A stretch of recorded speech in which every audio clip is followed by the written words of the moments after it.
Hi, my name is Hannah Hodgson, and today I'll be discussing two different types of models that can be used for professional development for educators so that they can utilize these in their classrooms to create a successful classroom. So, our first model is going to be Pebble in the Pond. What this model allows to happen in the classroom is that it creates a problem centered classroom instead of a teacher centered classroom. So instead of the teacher standing there talking, spoon feeding the students information, the students are experiencing the learning first before they actually move on to do a practice or a check for understanding. What Pebble in the Pond creates is a building, thinking, learning classroom where students are experiencing the problem first and then formalizing the information later. So students are put at the forefront of their learning where they're sitting there trying to explore different options to solve their problem. And then later on, in the very last step of Pebble in the Pond, they will formalize their learning, whether it be in like direct instruction or collaborating with others. The first learning activity in Pebble in the Pond is when the actual problem is presented to the students so that they can explore potential solutions to this problem. There are 6 ripples in the model that represent the different steps taken to influence problem centered instruction. Pebble in the pond refers to a pebble being thrown into a pond. So if you're outside and you're skipping stones, and finally your stone is done skipping, or your pebble is done skipping, and it breaks through the water. As soon as it breaks through the water, it creates those ripples. So the problem is the pebble being thrown, and then the reaction is the ripples in the water. So the students are being given a problem, and their reaction is to try to figure out how to solve the problem and then formalize their learning. Again, there are 6 stages in Pebble in the Pond. So our first one is identify a problem. We could use algebra 2 as an example, converting from logarithmic equations to exponential equations. So if students are given a problem like log base 3 of 27 equals 3, students have to figure out how did we get to that? And they would be given multiple problems to try to figure out the pattern. Step 2 is design a progression of the problem. So there would be harder questions as students are working together or working alone to figure out the process. So it could start with log base 3 of 27 equals 3. Students would need to figure out that, oh, if I put my base 3 to the power of 3, I get 27. So we can also do that with log base 2 of 4 equals 2. If I do 2 squared, I get 4. And just do different progressions of the problem so that students can find the pattern essentially. Step 3 is design instruction for component skills.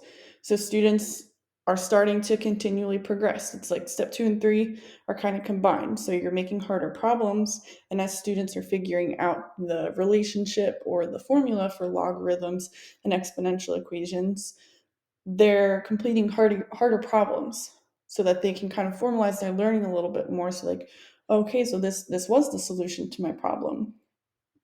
Step 4 enhances the instructional strategies. So, this is where it would be best for students to collaborate with others. They could share their ideas about what they figured out was the relationship between logarithms and exponentials. Step 5 is the finalization process where they could discuss their ideas with a teacher or discuss it with, depending on what the problem is, discuss it with their administrators. They can, outside of the classroom, they can discuss it with people that are higher up than them, but they're finalizing their thoughts. So that's where the experience first, formalize later comes in at. They experienced what the problem was and figured out the solution.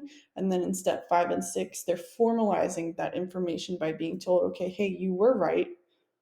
And then that leads us into step 6, the design evaluation, where students are given maybe a check for understanding or a quiz on how logarithmic and exponential equations have a relationship and how to utilize the formula. So Pebble in the Pond is definitely a good design model to utilize if you want to have that problem-centered classroom and you want to do more of an exploration learning for your students, because then it puts them in the forefront of their learning. The second module that I will be looking at is the ADDIE model. So the ADDIE model is a process that can be used alone or with other instructional design models that have distinct and repeatable steps. So whether or not this is used alone or with other instructional models, it's back and forth between whether it's best to be used on its own or whether it's best to be used with something else. And I see that sometimes in the textbook a little bit from Reiser and Dempsey, that they kind of go back and forth. So what ADDIE represents is analyze, design, develop, implement, and evaluate. What this model was originally for was for the military. So they used it in the military to help those that did not have a background in a certain area train them. It was a training model.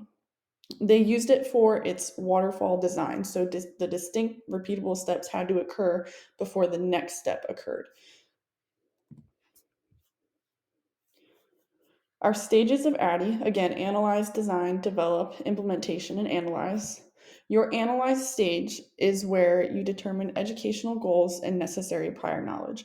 So, what do we want our students to accomplish, and what knowledge do they need to have that they have already learned to complete this problem? The second stage is the design stage. What instructional strategies should be used? So, what can we create? What type of lesson can we create that will help our students reach the goals and possibly go above and beyond the goals? The third step is the development stage, where educators are preparing paper and electronic resources that are needed.